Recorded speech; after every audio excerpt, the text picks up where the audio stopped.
इस क्वेश्चन से बेटा हम लोग ये सीखने जा रहे हैं कि जब दो बॉडीज कंस्टेंट मोशन में हो तो एक बॉडी के एक्सेलरेशन को दूसरे बॉडी के एक्सेलरेशन के टर्म्स में कैसे एक्सप्रेस किया जाए। और मज़ेदार बात यह है कि इस काम के लिए हमारे पास 3 मेथड्स हैं, राइट। तो अब हम लोग चलो क्वेश्चन को पढ़ते हैं, सॉल्व करना स्टार्ट करते हैं। हमारा क्वेश्चन कहता है find the acceleration A of body 2 in the arrangement shown in figure 1.15 if its mass is eta times as great as the mass of bar 1। ठीक, और क्या है, और हमारा जो इंक्लाइन प्लेन है वो हॉरिजॉन्टल से अल्फा एंगल बनाता है। अगला इंफॉर्मेशन है the masses of pulleys and the threads as well as the friction are assumed to be negligible। बहुत बढ़िया, ये जो आपका थ्रेड है इसका मास नेगलेक्ट कर दो, ये थ्रेड है इसका मास नेगलेक्ट कर दो, यहाँ पे फ्रिक्शन नेगलेक्ट कर दो। निकालना क्या है, निकालना है इसका एक्सेलरेशन। तो चलो हम ये मान लेते हैं कि इसका एक्सेलरेशन डाउनवर्ड डायरेक्शन में ये A2 से रिप्रेजेंटेड है। देखो क्वेश्चन में कहा है कि इसके एक्सेलरेशन को आप A से रिप्रेजेंट करो, लेकिन हमने यहाँ पर A2 लिखा है ताकि हमें आगे क्वेश्चन सॉल्व करते समय कंफ्यूजन ना हो, क्योंकि सिंबल अच्छा होता है तो है ना, उसका मीनिंग क्लियर होता है। अब देखिए अगला जो कंडीशन है वो ये है ना, ऐसे देखिए eta times mass of M1। ठीक, तो क्या करोगे, इसका तुमने मान लिया एक्सेलरेशन A2, तो जब ये नीचे गिरेगा तो ये पुली भी साथ में नीचे गिरेगा और इसकी वजह से इसमें आएगा एक्सेलरेशन मान लो A1। अब जरा देखो, अब हमने लिख दिया इक्वेशन ऑफ मोशन, है ना, ऑफ बॉडी 2। तो इसके लिए क्या करोगे, इसके लिए बनाओगे FBD। FBD में देखो यहाँ पर इसका नीचे की तरफ एक फोर्स लगा M2G, इधर लगा टेंशन T। वेरी गुड, तो आप इसका इक्वेशन लिख दोगे M2G minus T equals to M2A2। यहां तक तो कोई भी कर सकता है। अब चले आते हैं अपने क्वेश्चन पर। जितने भी थ्रेड्स हैं उनका मास 0 है, इसका मतलब ये टेंशन हर जगह सेम रहेगा, तो यहां भी टेंशन हो गया T। इसका भी मास 0 है, इसका मतलब यहाँ पे टेंशन हो जाएगा 2T। अच्छा, ये थ्रेड भी मासलेस है तो यहाँ पे टेंशन हो जाएगा 2T। ठीक है, ऐसा हमने देखिए ऐसा इसलिए किया है कि जो मास M1 है उसका भी इक्वेशन हम लिखने जा रहे हैं। आप कहोगे ऐसा क्यों, तो ऐसा इसलिए कि अगर मुझे A2 निकालना है तो यहाँ पे T आ गया। अब T को हमको किसी तरीके से एलिमिनेट करना है, अदरवाइज हमारा क्वेश्चन सॉल्व नहीं होगा। तो हमने सोचा कि चलो इसका भी इक्वेशन ऑफ मोशन हम लिख देते हैं। तो पहले हम लिखते हैं ना equation of motion of body 1। इसके लिए क्या करोगे, इसके लिए इसका FBD बनाओगे। तो यहाँ पर एक फोर्स लगा M1G, मतलब इसका वेट, यहाँ पे लगेगा क्या, नॉर्मल। और कोई फोर्स लग रहा है, और कोई भी फोर्स नहीं लग रहा है क्योंकि फ्रिक्शन को हमने नेगलेक्ट कर दिया है। अब मेरा समझो कि बॉडी तो मेरा इसी प्लेन के अलोंग मूव करना है, तो मैं सिर्फ इस प्लेन के अलोंग इक्वेशन ऑफ मोशन लिख दूं। उसके लिए मुझे इसका इस डायरेक्शन में कंपोनेंट चाहिए होगा, तो ये तो सब कोई जानता है कि इतना होता है। अब इसका इक्वेशन क्या हो जाएगा, ये हो जाएगा 2T minus M1G sine alpha equals to M1A1। ये हो गया दूसरा इक्वेशन। अब हमको तो T एलिमिनेट करना था, इसकी वजह से हमने दूसरा इक्वेशन बनाया। लेकिन यहाँ पे दिक्कत क्या हुई कि अगर मैं 2 से मल्टीप्लाई करके ऐड भी कर दूं तो T तो हट जाएगा, लेकिन ये A1 आ गया फालतू में। इसलिए अब हम A1 को A2 के टर्म्स में एक्सप्रेस करने की कोशिश करेंगे। और याद कीजिए कि शुरुआत में ही हमने कहा था कि जब दो बॉडीज कंस्टेंट मोशन में हो तो एक बॉडी का एक्सेलरेशन दूसरे के टर्म्स में कैसे एक्सप्रेस करते हैं, वही हम सीखने जा रहे हैं। तो यहाँ से अपना जो मेन पर्पज है वो स्टार्ट होता है। ठीक, तो हम क्या करने वाले हैं, हम A1 और A2 के बीच में रिलेशन निकालने वाले हैं। उसके लिए देखिए मेथड नंबर 1 बहुत सिंपल सा, और मेथड नंबर 3 जो होगा वो बहुत ही सिंपल होगा, मतलब समझ लो कि मज़ा आ जाएगा।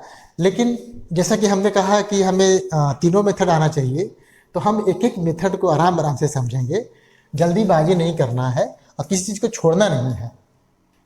देखिए इसको समझने के लिए हमने ना दोबारा बना दिया पिक्चर, देखिए ये बना दिया पिक्चर, बहुत बढ़िया।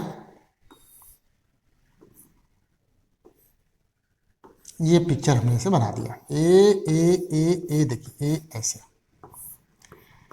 ठीक है। अभी तक कुछ भी नहीं किया है नया, अभी तक हमने केवल पिक्चर बनाया है।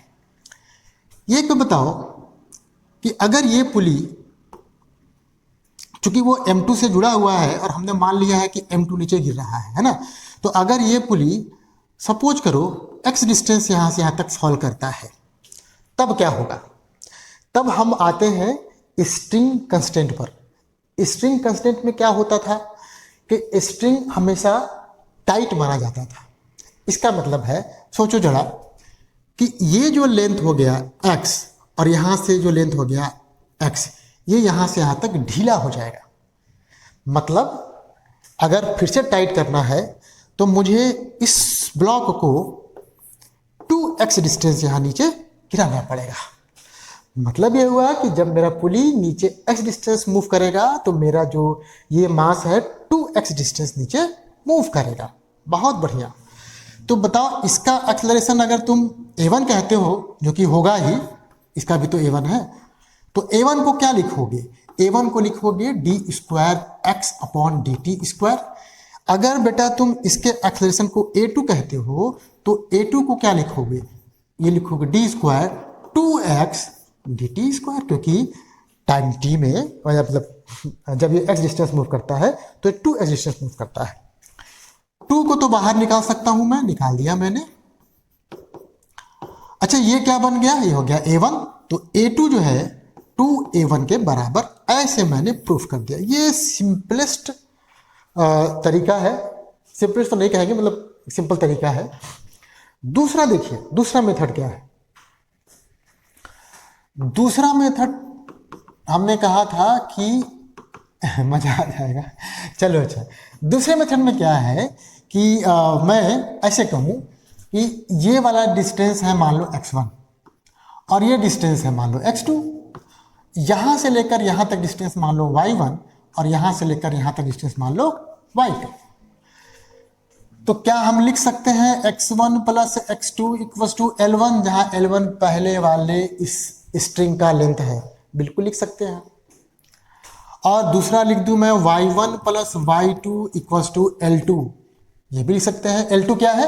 L2 इसका लेंथ है, ठीक। लेकिन एक और यहाँ पे कंस्टेंट है जो आपको दिखाई नहीं दे रहा है, वो ये है, देखिए वो क्या है, जरा आराम से समझिएगा इसको।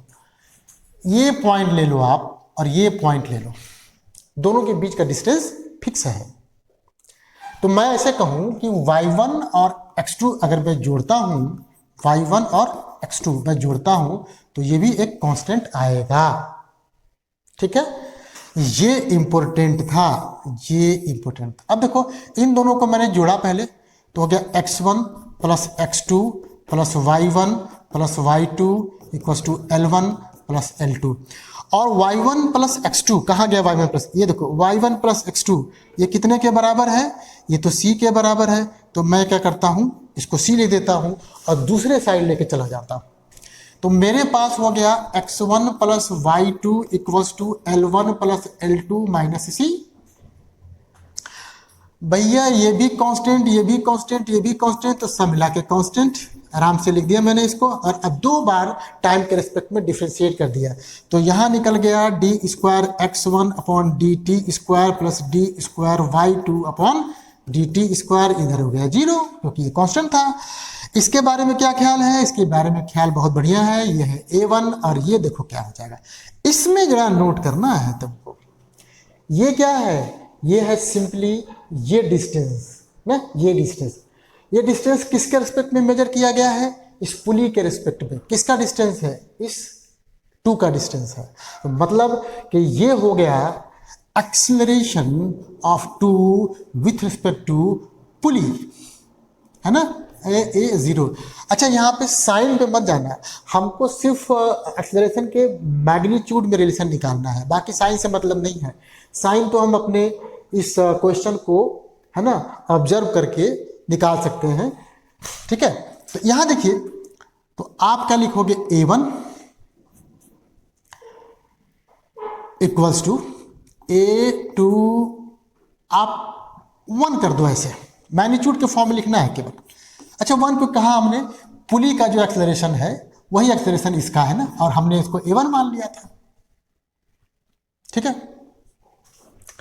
अब सोचो कि अगर मुझे इसका निकालना है एक्सेलरेशन, तो मैं कहूँगा acceleration of 2 with respect to ground, यहाँ जरा नोट करना है ना, ये हो जाएगा acceleration of 2 with respect to, आप कह लो 1 plus acceleration of 1 with respect to ground.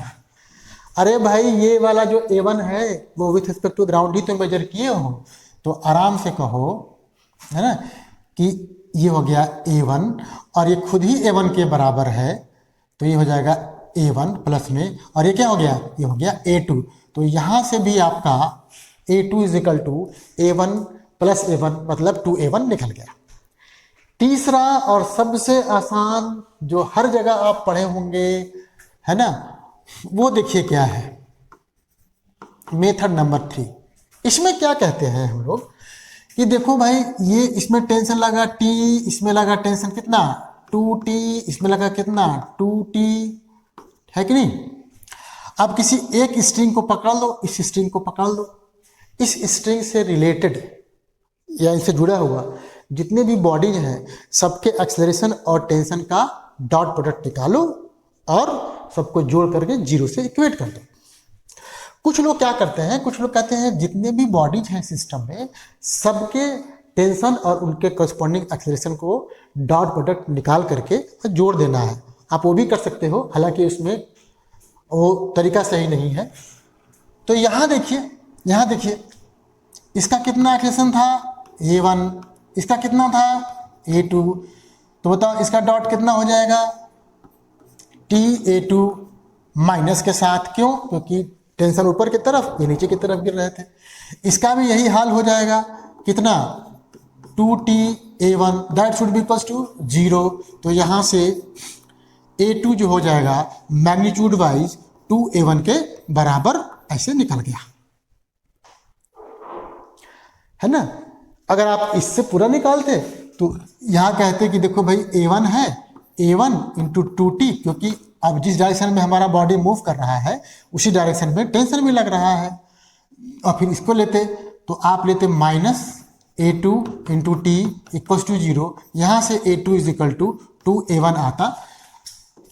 आप दोनों कर सकते हैं, लेकिन इस पे थोड़ा सा ज़्यादा फोकस रहना है आपको। तो हमारे पास देखो 3 मेथड थे, तीनों मेथड से हमने A2 के और A2 के एक्सेलरेशन और A1 के एक्सेलरेशन के बीच में एक रिलेशन निकाल लिया। अब हम लोग क्वेश्चन सॉल्व करने के लिए पहुंचते हैं अपने, है ना, जो फाइनल इक्वेशन बना था यहाँ पर। देखिए अब क्या करोगे, यहाँ पर बहुत सिंपल सी बात है, बहुत सिंपल सी बात है। पहली बात, यहाँ 2 से मल्टीप्लाई कर दो ताकि टेंशन कट सके। तो 2 से मल्टीप्लाई करोगे तो 2m2g minus 2t equals to 2m2a2 हो जाएगा। इसमें क्या करोगे, A1 को A2 बाई 2 रखोगे, है ना, तो ये हो जाएगा 2t minus m1g sine alpha equals to m1a2 by 2। तो बाई 2 को मैं 2 को हटाना चाहता हूं तो इसको 2 से मल्टीप्लाई कर दूंगा। तो यहां से मेरा आ जाएगा, यहां से मेरा आ जाएगा, ये हमने गड़बड़ लिखा है क्या, हाँ,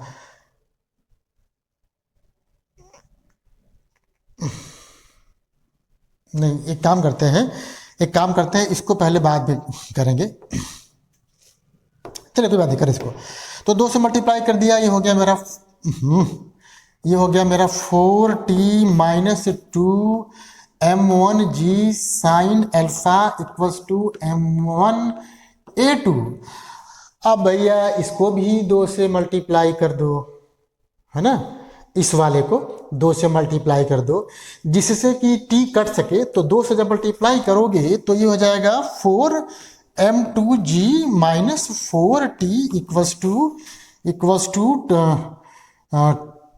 4m2a2। अब जोड़ दो, जोड़ोगे तो ये कट जाएगा। यहाँ पे कितना आ गया तुम्हारा, यहाँ पे आ जाएगा 4। मैं थोड़ा यहाँ कर देता हूँ, ये जगह का थोड़ा समस्या है तो मैं यहाँ कर दे रहा हूँ। देखिए कितना आया, 4m2g minus 4m2g minus 2m1g sine alpha. और यहाँ जब आप डिवाइड कर दोगे तो ये हो जाएगा 4m2 plus m1 is equal to a2। अब क्या करो कि क्या करोगे तुम क्या करोगे, m2 इज इक्वल टू दिया हुआ है, कितना दिया है, कहाँ गया, हाँ, m2 इज इक्वल टू इटा m1 है, तो m1 से डिवाइड कर देता हूं मैं सब चीज को, है ना, m1 से मैं सबको डिवाइड कर देता हूं। कितना आ गया मेरा, कहाँ चला गया, हाँ यहाँ चला गया। m1 से डिवाइड करूंगा तो यहाँ हो जाएगा 4 इटा माइनस 2 साइन अल्फा जी अपॉन 4 इटा प्लस 1 इक्वल्स टू a2। ये हमारा आंसर आ गया। कैलकुलेशन हो सकता है इधर उधर, तो आप ध्यान से इसको कर लेना।